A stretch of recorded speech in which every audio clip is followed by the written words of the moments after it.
with the NDA, Modi will still be prime minister, and yet the lesson is learned. That's a very interesting and I think a much more nuanced sort of argument. Banu, we've had commentators here say this is a vote against Modi. Now, it's people who don't like the government will say that because Modi was the centerpiece of the campaign. It was Modi hai to mumkin hai, Modi ki guarantee, right? Modi's images on even the ration bags and so on. So that's the flip side of an over-centralized, over-personalized, almost a presidential form of a parliamentary election. But Nilanjan makes the point that the Indian voter, and Tavleen also made the same point, nobody likes anybody, doesn't matter which party, with too much power. Is that how you read what's happened? So, first of all, in any democracy, the people are the winners. So, kudos to the people of India. And also, the second winner is the Election Commission for me. And hopefully, the biases about the Election Commission and the voting machines are buried once for all yet again. So all of us, I think, suffered from anchoring bias between the 303 that BJP got in 2019 and the 400 Par campaign. We all got stuck, and I think we all predicted somewhere around 330, 340 for the BJP. But nevertheless, I think a lot of things change today. If you look at the southern states, not much has changed for the BJP. It is leading in 2 constituencies in Kerala. It won one in Tamil Nadu, and we have to see the vote share. I think it's already doubled from 5% in 2019 to now 10%. In Andhra Pradesh, NDA is around 20 seats, I guess. In Telangana, it's 18. So I think that if you look at the southern states, I think apart from Karnataka, it is by expectations. But if you look at the 3 largest states that sends the most number of MPs to parliament, UP, Maharashtra, and Bengal, that's where I think BJP has faltered, especially in Purvanchal. And I think a lot of these are still low margin seats, and I think these are going to go to the wire. So we have to wait and see, and in fact, drawing conclusions based on these seats is sort of presumptuous. I think we can wait for bigger conclusions, but there are some conclusions. The BJP is short of a majority, and it's struggling to cross the majority mark. The NDA is short of 300. The story of the election, there are 2 states that have delivered this for the India Alliance, Uttar Pradesh and Bengal, right? That is what we are looking at right now. Basically, that is exactly in complete contradiction to what the exit polls had projected for both of these states. And indeed, despite all misgivings about the electoral process, the people of India have shown that they are absolutely irrepressible. Even if state institutions, you can argue about the media, you can argue about the umpiring by the Election Commission, but the voter is not scared to express her opinion.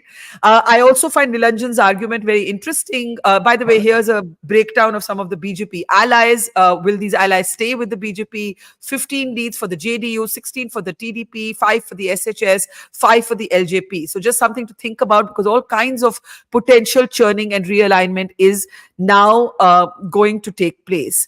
Okay, I want to bring in Tavleen and Karthik. I'm going to request you to, if you can actually maybe hop off and give us a vote share comparison quickly. But in the meantime, we can also look at India, how the India Alliance is breaking down. 97 for the Congress, 33 for the Samajwadi Party, 29 for the Trinamool Congress, 21 for the DMK, and 10 for the Shiv Sena Uddhav Thackeray. Go ahead, Karthik. Barkha, the vote share data is with the team and we are processing it, but just a sort of a broad number that I can give you is the Congress's vote share has jumped up by 6 percentage points. The BJP's has jumped up by roughly 2 percentage points. And I think therein lies the story where the exit polls could not catch this.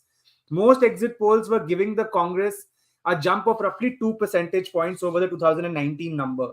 But the Congress has crossed 25%, and it is not very far now from where it was in 2009. That is a big jump. And the BJP, although has gained roughly 2 percentage points. I think once the dust settles, people like Nilanjan and I will sit and we will probably talk about how this election has been a fall for the regional parties which were not aligned with either of the 2 formations. The other But, thing, but that doesn't reconcile with how the Samajwadi Party, Mamta Banerjee and Chandrababu Naidu have performed. So let me take your point and open that up. You no, believe... but Chandrababu Naidu was aligned with the BJP. Samajwadi Party is aligned with the I Congress. see. I see. You're saying that people had to choose a national anchor, Yeah, basically. exactly, Okay. yes. Okay. Tavleen, you wanted to come in. Karthik, I'm going to request you to give us the vote share comparison as soon as you can. Tavleen, go ahead. Tavleen? I can't hear. Maharashtra. Yeah, Do go you ahead. mean? Now I can. Yes, I can. Yeah. Maharashtra to me has been very interesting because here you had this, they got rid of a government with really very high levels of corruption.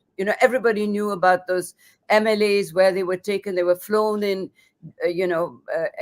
jets from one five-star resort. Do you remember that? Do you remember the pulling down of the government 2 years ago, right? And then you have this totally amoral, you take in people who you considered corrupt and you form a new government with the BJP in charge. And at the same time, you have the BJP, certainly you have the prime minister going on about how he's the great moralist and there's going to be no corruption and all this. Now, what is interesting is there is very high levels of corruption lower down and people involved. I don't want to get into the details of it, but there are BJP people in this state who are trying to steal colleges and sell the land. And I mean, it's a very, very rough lot of BJP people indulging in very serious corruption. So in Maharashtra, what they've done is say, no, we don't accept this. This business of caste, etc. I don't believe it's that at all. I think it's when you have the leader of the country saying, I will put all these corrupt people in jail and, you will not see corruption, etc. And then you have really very high levels of corruption below that. And people can see that there is that corruption. That hasn't gone down well. So Maharashtra to me is a very interesting result. Okay. Shahid, Shahid, do you want to come in on Nilanjan's point that you can't draw a lazy conclusion that Modi has suddenly become unpopular? Modi has been contained by the voters of India. You see, Indira Gandhi, when she was defeated, was still extremely popular. But here I agree with Tavleen, and that's the point I made earlier, that the people do not want any person to become an autocrat. Even those who want to vote for BJP, those who support Modi, do not accept that. And that's why in the very beginning, I said it's a victory for the people of this country who believe in democracy. So democracy for them is not just one party or the other party or the EVM or the this kind of vote or that kind. For them, democracy means that there has to be a rule of law. Nobody should be strong enough to go roughshod over the system. And I think that is very important. Another point I would like to make is that it's not just a victory for BJP. BJP may get whatever seat it's going to get ultimately. Am I? Yeah, we can hear you. Whatever, Please. yeah. Yes, please. Yeah, somewhere I can hear another voice. Yeah. No, sorry. So it is whatever the number of seats BJP gets. The point is that this was an election where all the forces were stacked up against the Congress and the Samajwadi and this alliance. See, media had to play a very important. This is a big defeat for the. I'm sorry to say, this is a big defeat for the media. Media for the last 10 years, especially for last 5 years, and during the elections till this morning, was going absolutely one way. It was absolutely not allowing the opposition to have any space. The voice of the opposition was totally... One second, Tavleen wants to interject. Tavleen wants to interject. She can come in. Let me finish. Okay. You can disagree. Shahid, You can disagree. But that is the Rahul point I want to Gandhi make. has been given a huge amount of space in the media. In fact, if you look and the kind of money which was thrown in, the kind of interviews which were given by Modi, now nearly 80 interviews to these channels, the way they went whole hog, that has been defeated, and that is a big victory for the India Alliance and for the people who want this change to take place. A change has come, whether BJP comes back to power or not, but the change has come, and the change has been forced on them by the people of this country. That is the point I want to make. Okay. Tavleen, respond, and then I'll go to the others. Yeah. I think it's very unfair to use the media as a whipping dog here. Rahul Gandhi, Priyanka Gandhi have Media been can use that. have been covered. No, I don't agree with you that they're not being covered. They were given Covering is brilliant. something else. Acha, let her speak now. Shahid, now let her speak. Yeah. Okay, Tavleen. let me just make my point. It is and on social media, by the way, where I spend a lot of time, the abuse that I have had, if every time I've opened my mouth against the Congress party, please don't imagine that. In fact, the Rahul Gandhi and the Congress party have probably been more active on social media than the thing. And as for the newspapers, I work for a newspaper that has certainly not taken sides. So, and there are some newspapers that always take sides. But, Yeah. I think that the Hindi media, probably, I think, one or two of the more important Hindi newspapers have been biased, and the television channels have, they have they have Okay. answered this. Okay, let's maybe hold off the meta conclusions till we have all the data, but let's look ahead at what can happen next. What are the possible scenarios that we are looking at, right? I think that's a question that was raised by Sadanand, that what is that number at which the NDA will not make a pitch to form the government? And the BJP will not make a pitch to form the government. And we're still waiting for the final figures. So we don't know the answer to that. But is there a political realignment on the cards, possibly, Shashi, where it comes to parties like Chandrababu Naidu, Nitish Kumar? These are not parties with which the BJP has always had great relationships consistently. I very much doubt that, because as I can see it, if the pre-poll alliance is past 272, they have the mandate to form the government. I don't think there's any doubt there. First thing. Second thing, the big allies in the NDA are JDU from Bihar, where they have a government to run, TDP, where they're just going to form a new government. There is no way in hell they're going to, bolt the ship now. There is nothing to gain, because you don't have a strong poll on the other side. You have a Congress which is less than 100. Think of what kind of a government that would be, where the principal party is not even 100 seats, right? So that is a non-starter. I don't think that scenario is playing out. What we need to be really looking at is what is the mandate with which the NDA will be able to form the government, whether it is at 300, than 300, because that will determine the contours of what kind of an agenda, what kind of cabinet, what kind of political give and take that will happen. Yeah, I think that's fair. Sadanand, you wanted to come in there. Go ahead. And Can we unmute Sadanand? Yeah, there you are. Go ahead. So I think there are like two distinct things, and I think naturally they're getting a little bit clouded, right? One is the optics, and second is the raw electoral math. If you look at the optics, this is undoubtedly a huge blow to the BJP because of what they had talked about, because of their talking about 400 par, because of the fact that they are so much richer than other parties. They have all this muscle. They have these nasty trolls on social media. They have this whole machinery that they've built over 10 years, and they have the outsized personality of the prime minister. So because they come into, they have this image of an all-conquering army, for them to fall short and lose, at least at this stage, they're losing roughly more than 60 seats. It's no doubt that optically this is a setback for them and a defeat for them. Yeah. But I don't think we should necessarily confuse that with the math of forming a government.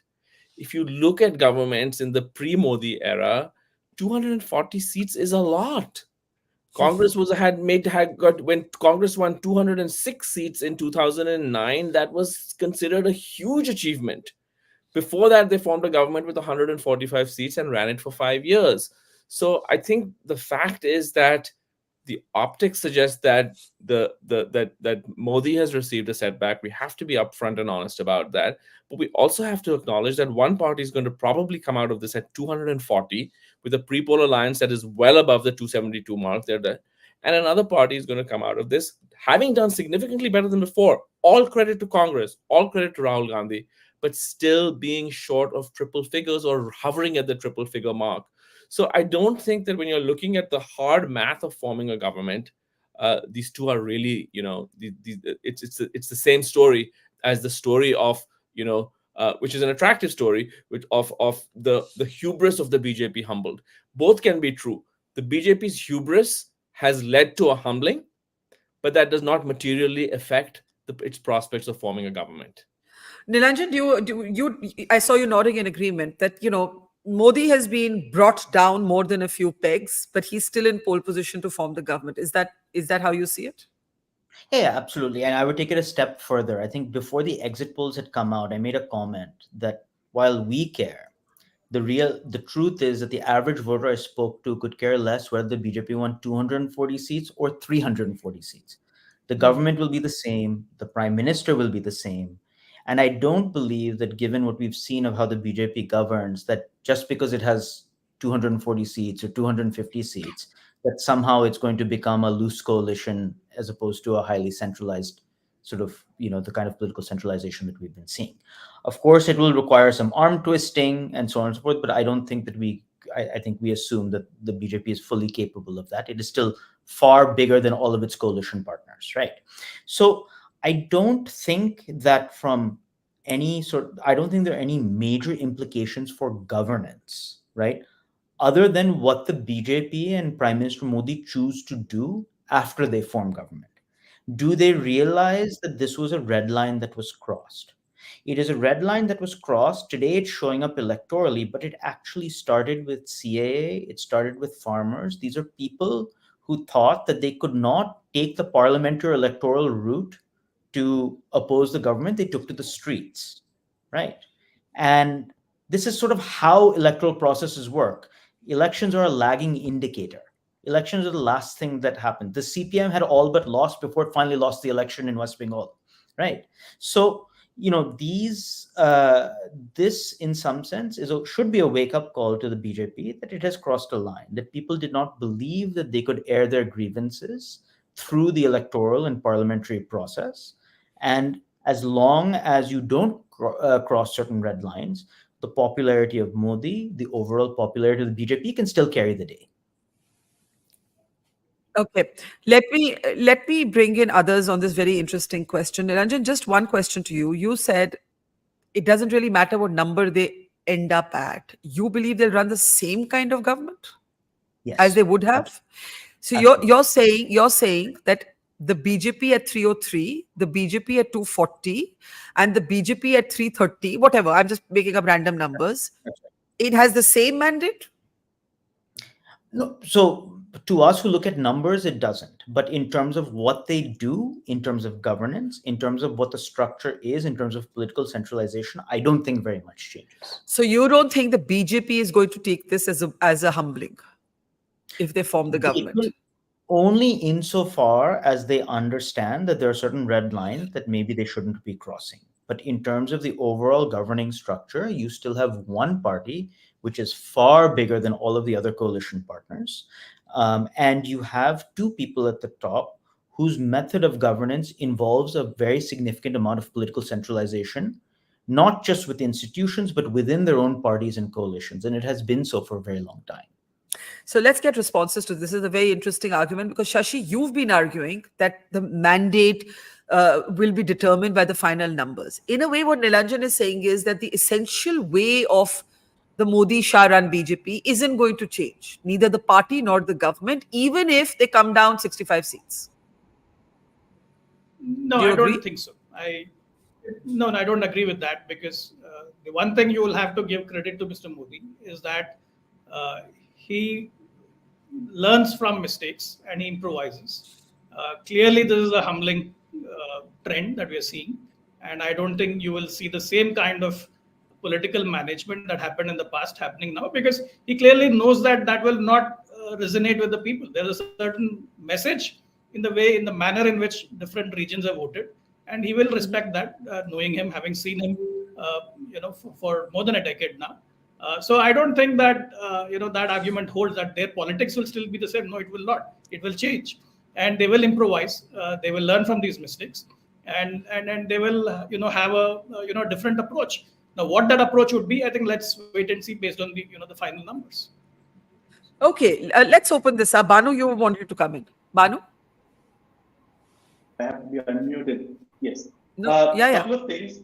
One is if we take a step back and look at the campaign, see, Modi was fighting a two-time anti-incumbency, right? However good the governments may be, people getting at a single phase for 10 years. So maybe that effect is there, and that's why the hyperbolic campaign came into picture. On how Prime Minister Modi will manage the coalition, we have to look at how the BJP managed the Rajya Sabha. Okay, it is a mix of consensus building using carrots and sticks. And also people should remember that PM Modi was organizing secretary for the BJP in the 90s, and he has actually stitched coalitions, especially in Himachal Pradesh, Madhya Pradesh, and so on. So I think he's not alien to stitching coalitions and running coalitions. And the way the Rajya Sabha was run, where the consensus was built and support was got for various bills should give a pointer to all of us. Well, I think the question is, will there be a more conciliatory leader or a more aggressive leader? And will that be determined by the numbers? Neelanjan says, the numbers won't change. Jo jeeta wohi Sikandar.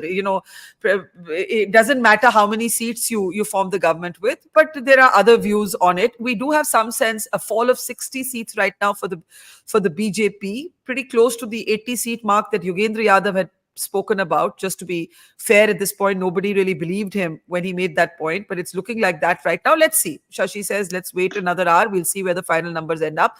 A gain of 44 for the Congress. Maybe we can spend some time talking about where this leaves the Congress. Shashi, you wanted to come in? Sorry. Yeah? Yeah, Shashi? I have a point to make. Yes. Yeah, I have a point to make. So I'm recalling what happened in 2012 Gujarat Assembly elections. I remember this very well because I was in Ahmedabad that day when Mr. Modi went out to give his victory speech at the party office in Kanpur. And from the time he started his speech to the time he ended his speech, there were 12 seats that flipped because the contests were so close, right? Yeah. So I would say that, let the vote count happen. We need to be well past the 50% mark, maybe closer to the 70-80% mark of vote being counted before we can draw very firm conclusions on the final numbers. I think that's absolutely fair. We don't disagree with that. I'm just going by the trends that we have right now, or the leads that we have right now. And I want to talk a little bit about the Congress. Tavleen, you wanted to come in? Yeah, go ahead, Tavleen. I just wanted to make the point that I don't agree that things won't change. For a start, inside Parliament, things will have to change. This business of ramming through the farm laws, ramming through CAA, ramming through Article 370, that's not going to happen. And that is a very, very good thing, because actually the institution that has been most diminished with a powerful leader, or with this particular powerful leader, has been Parliament. There has been almost no debate on very, very important laws. And I think that that's a good thing. That will have to change. Yeah, I think that's a very fair point, that you need numbers for pet projects. Uniform Civil Code. Are your allies going to be on board? If you want to bring up NRC and conjoin it with the CAA, you need your allies to agree. So depending on what the final numbers are, you are going to need or not need your allies, right? But can we spend a few minutes talking about the Congress? The Congress has improved its tally at the moment by about 44 seats. It has taken several decisions in this campaign that many of us thought were wrong. For instance, not fielding a candidate. For instance, not one of the Gandhis not stepping into Amethi, right? Rahul Gandhi's comments on redistribution of wealth have been, criticized. How do we now look at the Congress? I'll start with you, Sadanand, because after the exit polls, you did revive the argument about Rahul Gandhi not being cut out for electoral politics. Does that change? Does your mind change? Were you wrong? Were several commentators wrong, given these numbers? I'm not saying Congress has won this election, but the Congress has shown that it is not irrelevant, at the very least. Yeah, absolutely. I mean, particularly if Congress manages to reach 100 seats. Look, has Congress outperformed my very low expectations for it and the very low expectations of several others? Without a doubt. There's no question about it. The debate about whether one approves of or disapproves of the kinds of policies that Rahul Gandhi was propounding is a totally separate thing. I happen to think those are really awful ideas. Now, what the what this result seems to suggest is that many voters think that they don't think that they're such awful ideas, or at least more voters, than one would have guessed. And it is also possible that this is an argument that's been made by Yogendra Yadav and others, that because of the work he's seen as having put into the Bharat Jodo Yatra and so on, that he may become more acceptable and overcome the kind of Pappu image and so on. So I would say yes, on this day you have to give Rahul Gandhi credit. I still think that if you sort of take a longer term view of his political career, this is not. I mean, he's had a good day. I don't see him as a potential prime minister. I'm sure Congress supporters will disagree with me. So I think that, yeah, I mean, like, if you use a sort of, analogy from cricket, and you think of someone who has, regularly been getting out for 5 and 7 and 3, and that person goes and scores a 50, it's a big deal and it should be applauded. But I don't think that, necessarily I'm going to jump from that to the opposite conclusion, which is that, this person is now going to emerge as a credible prime ministerial face or anything like that. Shahid, do you want to come in on that? Because the point is, let's say Shashi has been saying if the India alliance gets to 72, it has the right to form the government. But they didn't declare a prime ministerial candidate. Again, many of us thought that was a mistake. Even if they declared Mallikarjun Kharge, there would have been for people who said, Agar Modi nahi to aur kaun, there would have been an answer. The India alliance, will it last the remaining term if it's an NDA government? There are many questions now. We actually don't have the answers to a lot of questions. If it's an NDA government, does the India alliance remain a political formation through the next 5 years? Or is there going to be all kinds of tod mode? We don't know what's going to happen. I can't hear Shahid. Yeah, there you are. Yeah. What I can say is that what the value system of BJP is, it's not the same as that of Congress. Rajiv Gandhi, when it got in 1989 nearly 240 seats, refused to form the government, feeling that they had been brought down by the people and therefore didn't have the right to form the government, although they were invited by the president. So that is not the case. BJP will form the government. Modi will go on with what he has been doing in the past, because they cannot survive otherwise. The kind of speeches he made, the kind of agenda he has got, their hardcore voter survives on hate, and that hate they will have to repackage in some way or the other, and will come with it. We have to see whether the allies will go along with that. If the real question is not whether India will survive for 5 years, the real question is whether NDA will survive for 5 years. And for the moment, Modi will make a comeback, but I don't know what will happen after 6 months or a year, because within BJP and within the NDA, there will be a lot of questions which will be raised, and things may change after that. So things are not going to be as easy for Modi as they were, but I don't think he's going to change in any way. He's very pragmatic. He can accept one day he can call a man the most corrupt, and the other day he can make him the deputy chief minister. He has no scruples about that. No scruples at all. But despite not having any scruples, you are not going to get away with anything and everything all the time. Well, I think there you and Tavleen made a very important point about how the working of parliament will change. You see, just the fact that you have fewer MPs changes what you can do and what you can't do unilaterally. Okay, I'm going to hand over to Karthik for just a minute, because he's going to take us through some of the swings for both the alliances. Karthik, it's over to you. Thank you, Barkha.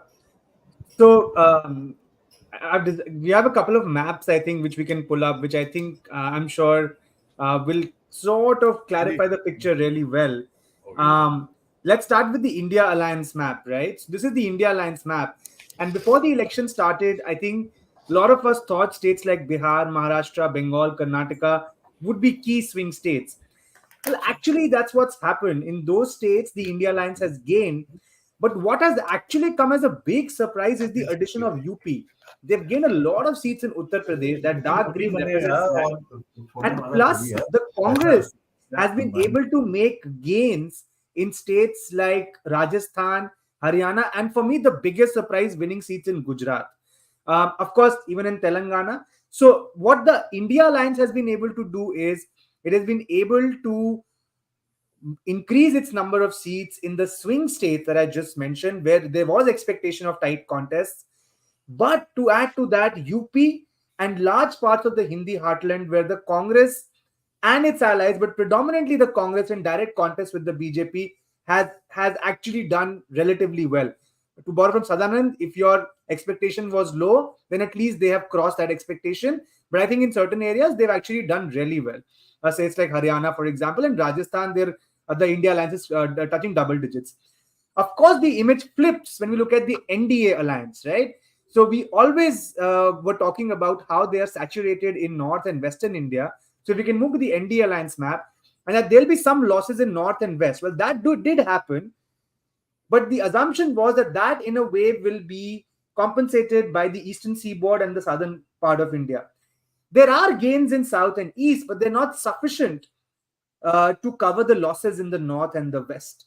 And I think the turning of West Bengal in a big way has contributed hugely to the loss of the NDA alliance, plus the emergence of UP as a swing state, which I don't think a lot of people were, at least I wasn't counting as a swing state. I actually thought if the India alliance repeated the performance of 2019, where they kept the BJP around 60, that would be a decent performance. But this for me is a fantastic performance, because I keep in mind that the BSP is no longer a part of the opposition. But I think one of the stories once this election settles is how the BSP's vote share is plummeted to single digits. And my sense is that some of that vote, at least a large part of it, of course the BJP would have got it, but because of the emphasis on the constitution, the India alliance, primarily because of the Congress, was able to corner the Dalit vote, because the Dalits are not natural allies of the SP because of their social composition in their vote banks. So UP was the big outlier. And of course, as I said, surgical strikes by the Congress in states like Haryana, Rajasthan and Gujarat, where they're able to pick up these two handful of seats. And then the BJP was not able, of course, they lost in the swing states, but they were not able to compensate for it in the eastern board. If we can then see where the Congress is gaining the most, well, if you see, last time the Congress had a single state with double-digit seats. That was Kerala. This time, by the end counting ends, it is a possibility that number may increase to 4 or 5. See, these numbers are from a few minutes back. So Kerala 12, double digit. Maharashtra 11. I don't think that anybody was giving Congress double digit numbers in Maharashtra. In fact, they were being thought of as the weakest link in the Mahavikas Aghadi. But they, along with Shiv Sena UBT, have done a very good job in Maharashtra, it seems. Of course, these numbers are fluctuating. Karnataka, they are in that 9 to 10 zone. So it's fluctuating. Rajasthan, again, they're in that 9 to 10 zone. Tamil Nadu, they only contested single digit seats. Telangana, they would hope to move to 10, but I doubt that. But Uttar Pradesh, imagine winning 2 seats in 2014, 1 in 2019, having just 2 MLAs in the entire 403 member assembly in Uttar Pradesh, and winning 8 MP seats, or leading in 8 MP seats. This is huge for the Congress, a swing of 7 seats.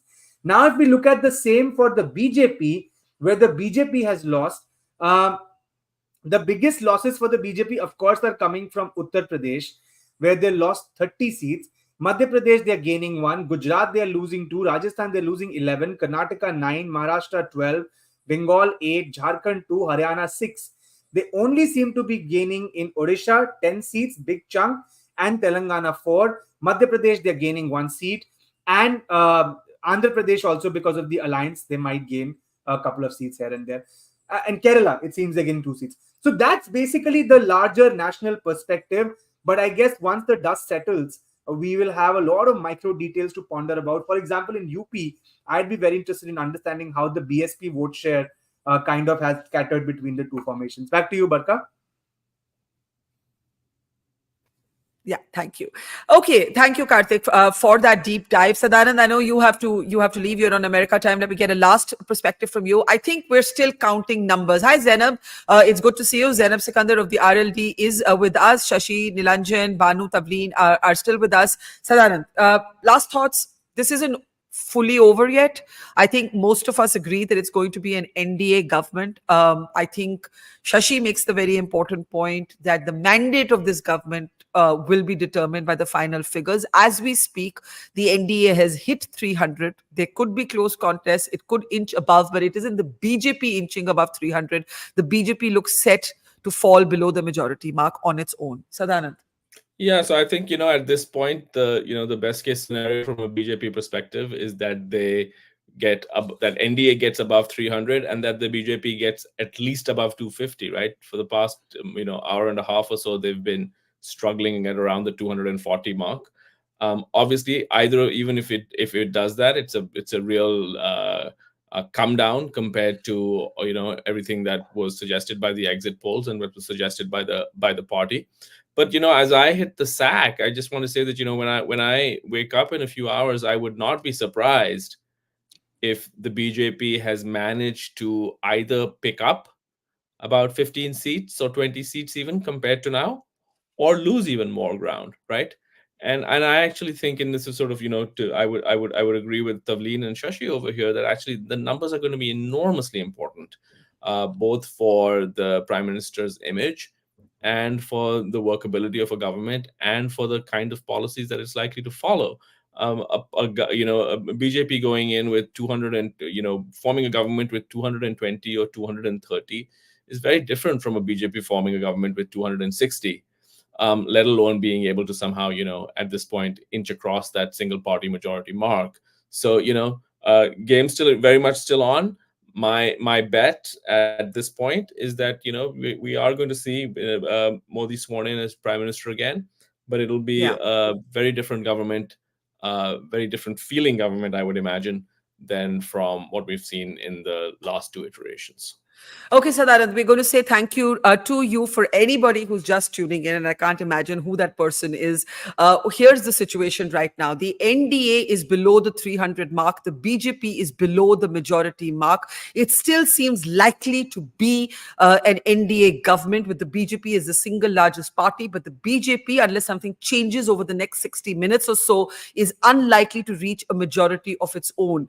One thing we can call is it in the battle of pollsters, Yogendra Yadav, who's not a pollster, who's a politician actually with the opposition, has come closest thus far to having called the election accurately, because he did say that the BJP would be pulled below the majority mark. Tavleen Singh is with us, Banu Chandra is with us, Nilanjan Shashi are with us, Zainab Sikandar of the RLD and Abhishek Dutt of the Congress are with us. Welcome everybody. Kartikeya, before I know you're going to go soon as well, just give us a quick overview of where things stand in a more granular way for anybody who's just tuning in and saying, hey, what the hell is going on? So at this point, the NDA alliance, as per our numbers, 298, and of this, BJP is roughly 241. India alliance 225, Congress 93. And as I was just using the maps to show, essentially what's happened is that there were 4 swing states in my dictionary at least. Add Rajasthan, Haryana, and that's 5th, I guess, half and half each. And in all 5 states, the BJP has suffered losses. Karnataka, Maharashtra, Bengal, Bihar, and Rajasthan, Haryana. Some more, some less. That, as per exit polls, was supposed to happen, but that was supposed to get compensated by gains in Odisha, Telangana, Andhra Pradesh, and actually Bengal was supposed to be a gain for the BJP. The gains in Odisha have fructified, and Andhra have fructified, and Telangana have fructified, but they've not been sufficient to compensate for these swing states, only because UP has swung. I think that's the big story. So UP has swung in a big way, which I don't think anybody anticipated. Everybody was giving them 65 plus or 60 plus. And at this point, even as we speak, I think the India alliance are like 38, 41, there and there, yo-yoing around that 40 mark. I mean, I think even those who thought that there would be some hit thought it would be a 5 or 6 seat hit. Correct, but at this point, India is 44 to the NDA is the 35. So that I think is the biggest swing, because otherwise the idea was that in these swing states, the BJP is able to contain damage. In Karnataka, they had an alliance with JDS. In Maharashtra, they had broken the parties. In Bihar, they had gotten the JDU from the India fold. And in West Bengal, they were working on their party machinery and the narratives. And one thought, they'll be able to gain control of these swing states. What has happened is Karnataka, Bihar, Maharashtra have dealt them some more, some less blows. Bengal has dealt them a big blow. And to add to that, UP has dealt them an even bigger blow, I- which has not been compensated either from the south, where they've gained in little bit in Kerala, Tamil Nadu, more so in And- Telangana, Andhra, and on the eastern seaboard, only Odisha is a green sort of signal. Let for me them. let me just jump in there to say that the three big states that have determined the outcome of this election have been Uttar Pradesh, Bengal, Mamta holding her own despite what everybody said. It wasn't even a tight fight. She performed much better than last time. And look at that, look at the table on the swings of the BJP. okay, so this is interesting. The BJP has gone down by about 30 seats from the last time. It's not gone down in Madhya Pradesh. It's gone down 2 seats in Gujarat. It's gained 10 in Odisha. It's gone. This is. Am I reading this Yeah. right? Gone The down by 11 in BJP, Rajasthan. the BJP has gone down 11 in Rajasthan, again something that nobody actually predicted. We And were saying in Kar- 5 to 7, but nobody said 11. You know, like and so- in Karnataka, the Congress wagered that it would get 10 seats. It's almost close to. It's almost made it because the BJP has gone down about 9 seats. And I can't actually read Maharashtra. If you could play that, Maharashtra, it's down by about 12 seats. Is that That's down correct. for the BJP? Is it That's down for the correct. BJP or the NDA? Can I No, remove it's the for- banner, it's for- please? This is all Yeah. for BJP, Barkha. That's what this slide is all about. That we showed a slide where the Congress is gaining, and this is a slide where we are showing where the BJP is losing. So the Congress is gaining in all the states where the BJP, of course, and look at these swings. To add to that, Bengal is a negative swing of 8, Haryana -6, Jharkhand -2, and Telangana is a gain of 4. So again, reiterating that the negative swings are not compensated by the positive swings. That's right. And I can see Ujjwal Deepak of the BJP joining us. Let's open this up. We have a good idea of the Congress and the BJP swings. Shruti Kapila is with us as well. Tavleen said democracy has won. Is the biggest loser exit polls or is it somebody else, Tavleen? The biggest loser is Narendra Modi. The Do biggest you loser- think do you think the biggest loser is Narendra Modi? Because Nilanjan made the point that he's still extremely popular. He's been humbled. He's not been ousted. No, he ruled India like a ruler, not as the Pradhan Sevak as he projected himself to be. His picture was on every Labharthi's gifts, his statues. You couldn't go to an airport without running into a cutout of Narendra Modi. You couldn't go to a train station without running into Narendra Modi. He really ruled like an autocrat. And I think that he's going to find it very hard to be that kind of prime minister again. He's definitely the biggest, in my view, in the biggest loser in this election. The other biggest loser, in my view, is Yogi Adityanath, because as Kartikeya was saying, UP has really has. Yeah. has- Can we go back to the first slide where we can see the UP swing? Go ahead, Tavleen. Yeah. Yeah. So in UP, Tavleen, go ahead. Tavleen, go ahead. Yeah. when I was in UP, this double engine sarkar business was going on a lot. And, you met Muslims who were really disenchanted with what was going on.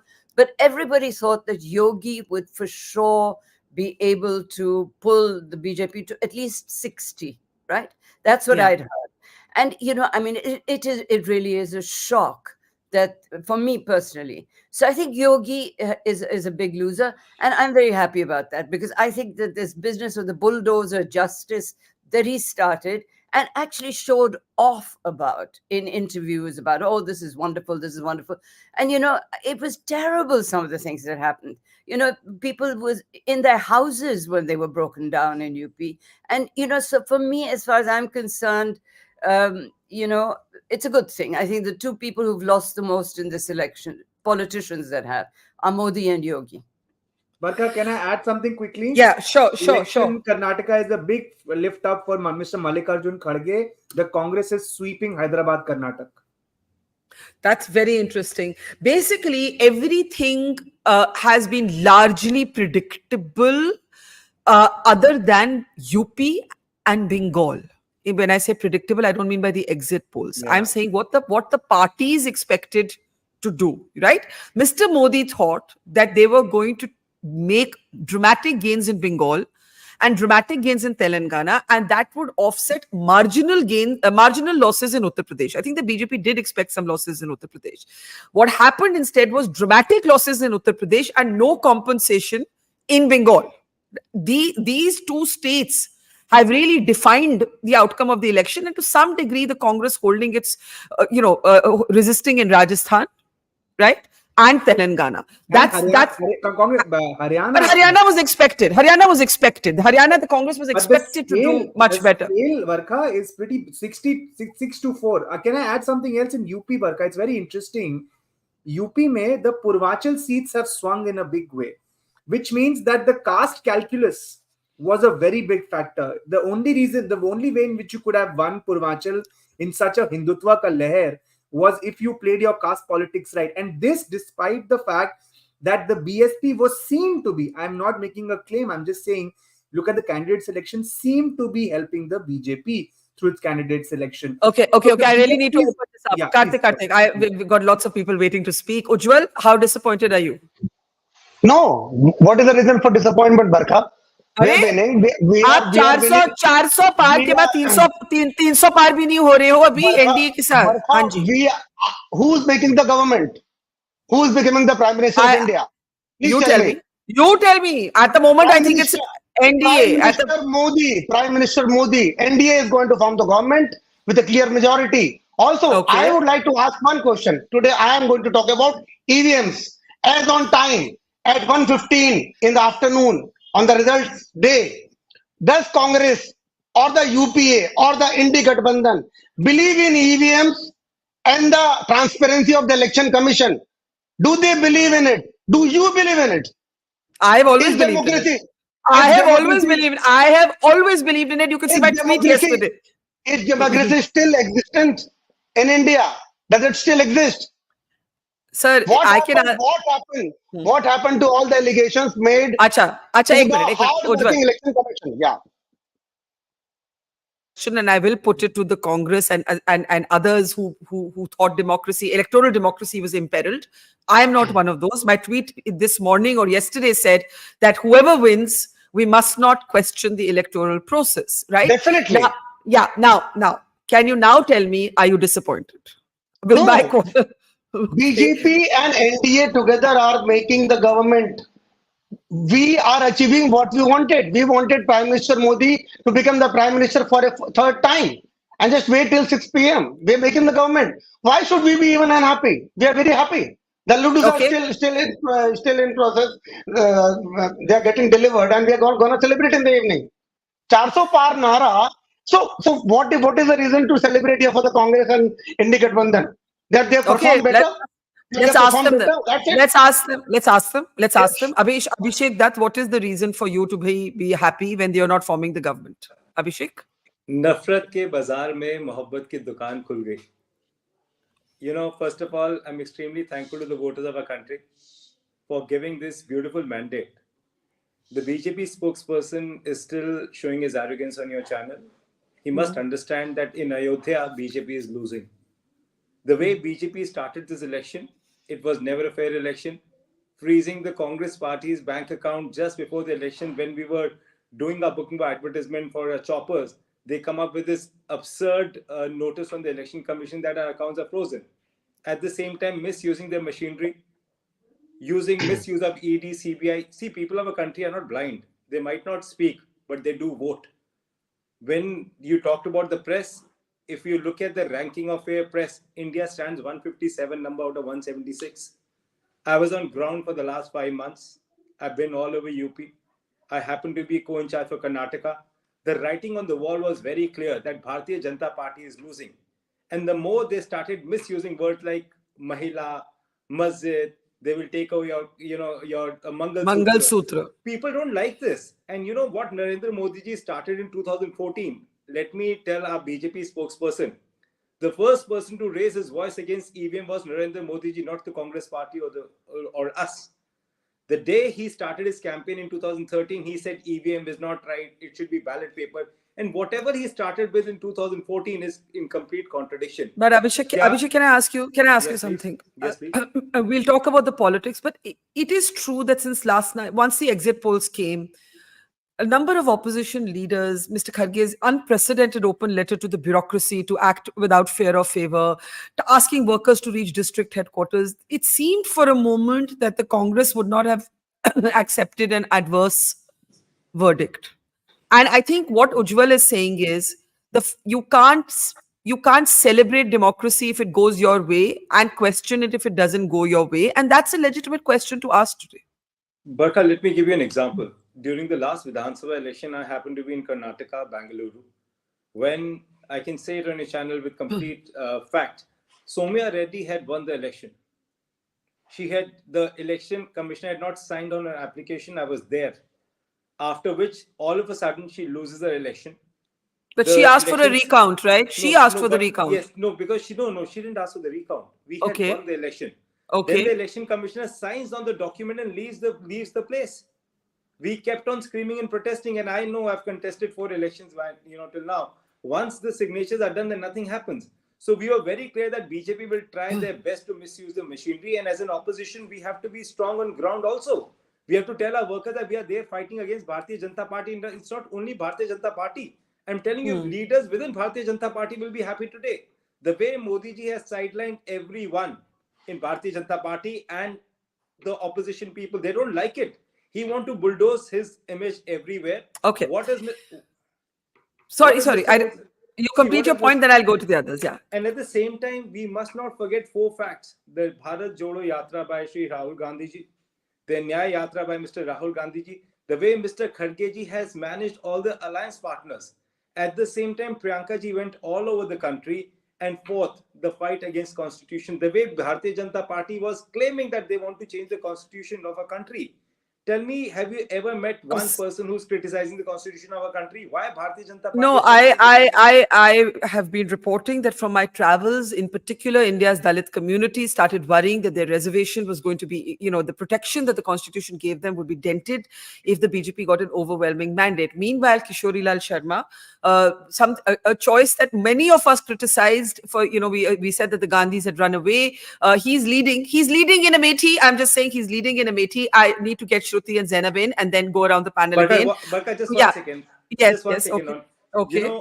I've trained under Kishori Lal Sharma ji in 2004. When his ticket got announced, I had tweeted, he's one person who knows Amethi inside out. And he will come as a dark horse and defeat Barkha. Defeat Barkha. I'm sorry. He'll defeat the Bharatiya Janata Party. And I'm so happy someone like him who knows Amethi and people trust him. And he's defeated our BJP candidate from there. That's an old picture of Kishori Lal Sharma from very young Priyanka Gandhi. In this election. You happen to work in this election? Well, okay. And you had come to cover Priyanka ji, if you remember. I do remember, and I did that interview with her at that time. Yes. Okay. Let's open this up. Shruti and Zainab haven't spoken. 1 minute. Karthik, you have an update? Okay, go ahead. I just need to leave, Barkha. Before I leave, I just want to add something which we haven't mentioned. Yeah.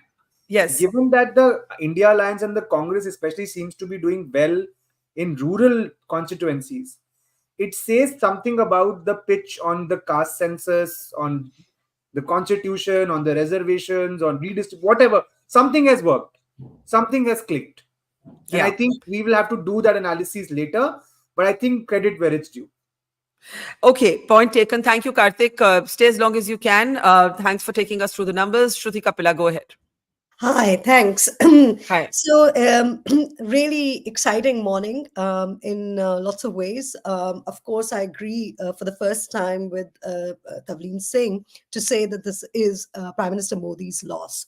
He had made this into a plebiscite, and given that it's now going to actually need, the NDA is actually going to need Chandrababu Naidu in Andhra, and Nitish Kumar in Bihar. These are the people. Sorry, I'm so sorry. It's such an interesting detail. Indore, where the Congress candidate actually switched to the BJP, none of the above is at number 2. Excellent. I just wanted to. I mean, that speaks for the process. Yes. The fact that, I was so shocked that today the tally started at 1 because Surat was already given as even though that is terrible. Correct. But I think is interesting, and I think symbolically it's going to be really important if the opposition wins Ayodhya Faizabad. I think it would be as important as a taking down of the mosque in 1992. So I think it's a fascinating election, because it really tells us that actually also the reporters won out over the pollsters. I mean, I texted you this morning saying that, your reportage itself was Yeah. showing that this kind of result is not possible. You Yeah. cannot have a tsunami without a wave. And no one, absolutely Yeah. no one had reported a wave. So I Yeah. think all that is, the obvious stuff. But I think there's also an absolute flip between the Congress and the BJP, because the BJP used to be the ideological party. People joined it for, what they believed in, whether it was a Hindu Rashtra or so on. But with 100+ turncoats and a kind of pursuit of relentless power and authority that has kind of converted the party, it's actually the Congress now that stands for a bunch of principles. And it's now a leaner, meaner, more ideological party. And I think there is fight back in the system, and that I think is good for India, because I got massively trolled when I said that if these are the results, India is becoming a party state. But who wants to live in a party state? Certainly Indians don't wish to. And also, the final thing I want to say is that the whole bogey of the north south, as south being more progressive and the north being backward in its politics, also stands questioned, because the fight the whole point was that the BJP had to be fought. I mean, for the BJP, Karnataka had been important to make into the southern gateway. Then for the opposition, resting UP, Haryana, Rajasthan was incredibly important. And I think that has happened, which means that you cannot. And finally, whether it's in academia or whether it is in commentary, it was always thought that, the Constitution is a liberal elite pursuit. That this is something that matters to either people who end up going to the court, or people who are really interested in fine principles of politics. And that has actually been shown that it is an absolute issue of emotive attachment for Indians, and so much so that the Prime Minister had to respond to it. And of course, as I said the last time, the opposition set the narrative. Prime Minister Modi had to respond to it. So whatever the final numbers, this is a day that belongs to India's opposition. Okay, Zainab, do you agree? You're obviously with the NDA, the RLD. Do you believe that Mr. Modi has been humbled? The day belongs to the opposition. The NDA could form the government, but the moral victory or the narrative victory is still that of the oppositions. Not just because of Prime Minister Modi's 400 par, but because the BJP is falling below the majority mark on its own. Zainab. Firstly, Barkha, let's get one thing clear. The NDA is coming back to power. So whether the number is there or not is another question. The NDA is forming government again. So let's have that very clear. Now, I've always said this in all the shows that I came in. Actually, the yardstick had been changed from the very beginning. The entire nara of 400 par basically was showing that we are going to have a major tsunami victory. But the reality is that, call it psychology, call it the way Modi ji wanted to run his campaign, he was a winner from the very start. Now what's happened is the numbers have come down, so people are trying to look at it and, oh my God, the win is not so grand as he expected it to be. Perhaps, yes, especially now because my party is from Uttar Pradesh and I want to speak about Uttar Pradesh. I will not shy away from it. We were expecting better numbers in Uttar Pradesh. We were expecting to, sort of have at least 65 seats there. I'm telling you very honestly, this was what we internally expected. But reality of the matter is, the NDA has still won. So you can't just, make this topic entirely about how, it's just the India alliance. Of course, they've come back. Yes, they have. I've also been a political analyst, so I've covered the last 2 general elections, as a political analyst. So I know, of course, the India alliance has come back. But here again, you have to see the power of regional parties, which I always speak about, that the regional parties are the ones who are supposed to be called the winners. Even in NDA right now, look at TDP, look at Nitish Kumar ji. I mean, the phenomenal numbers that they have come with. So And also another thing that I would like to point out, firstly, the entire bogey of EVM, which I always hated. And Congress has to concede that they use EVM selectively as a fair instrument of democracy and sometimes an unfair instrument of democracy. So they have to agree that they've always taken the EVM as an excuse for losing. Number one. Number two, the whole bogey of democracy khatre mein hai.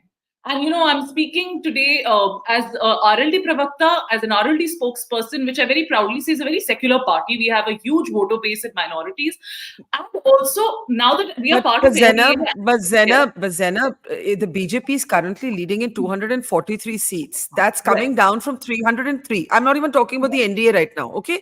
From 303 to 243 is more than a 60-seat fall, right? Absolutely. Absolutely. Right? And this is why And is needed within the BJP. sorry, say It's that again. obvious. Introspection would be needed within BJP as an allied partner. Okay. Consider RLD a small party. We are very open to say that perhaps BJP needs introspection when it comes to how they go about their campaigning and where perhaps they feel they're very strong. But you can't say that the BJP has not done well. Come on, 10 years of power and yet you score numbers. They must be doing something right. You remember UPA lost phenomenally after 10 years. So anti-incumbency is a huge factor. You can't say anti-incumbency doesn't exist at all. Of course, there will be people who are like, we gave you 10 years and you didn't perform. Let's